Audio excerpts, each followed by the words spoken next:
Hello mga mami, welcome to my vlog, and for today's video is maglilinis na naman tayo ng kitchen ngayon. Linis area na naman tayo at yan nga, dumi ng aking kitchen.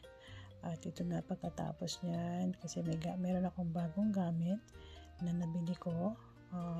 Bali matagal na naman ito sa aking cart, so magpapasko, so pamasko ko na rin sa aking sarili kahit wala akong gamit na mabili para sa akin, basta meron akong gamit sa bahay.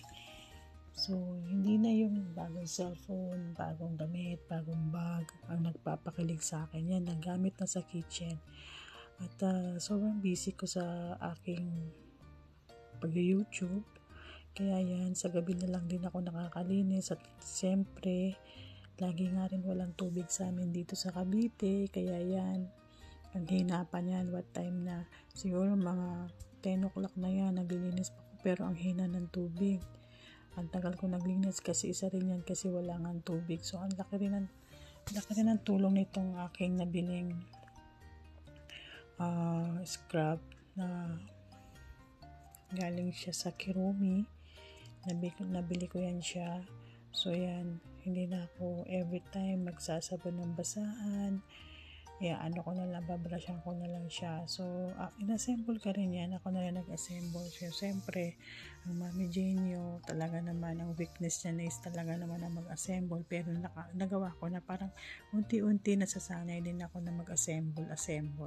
So yan, naglinis ako gamit talaga yan. At grabe ang mantika, kasi medyo matagal na rin ata ako hindi nakalinis. Kung mapapansin nyo, itong cabinet ko na to is napakatagal na rin yan. Simula nung lumipat kami dito sa Cavite, 15 years ago na.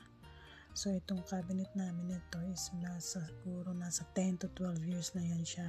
Luma na rin yan kung titingnan mo yung taas niyan. Tapos yung palagi pumupunta yung mga alaga namin. Si Toby lagi nandyan. So talagang gusto kong ipatanggal dyan kasi nga nakakaakyat sila sa taas. Pero kailangan mo ng pag-ipunan kasi may mga iba mas priority. Pag-ipunan mo na yan. Pero isa yan sa mga gusto kong ipagawa or ipatanggal.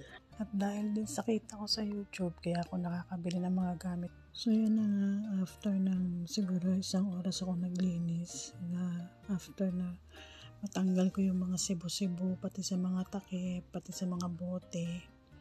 Ayan, malinis na siya. Bukas na naman yan, para na naman yang dinaanan ng bagyo. Bali, ang gamit ko pala dito is yung face tracker, kaya akala mo talaga may sumusunod sa'yo o may nagbibideo, pero face tracker yun. Yun lang naman po. Salamat!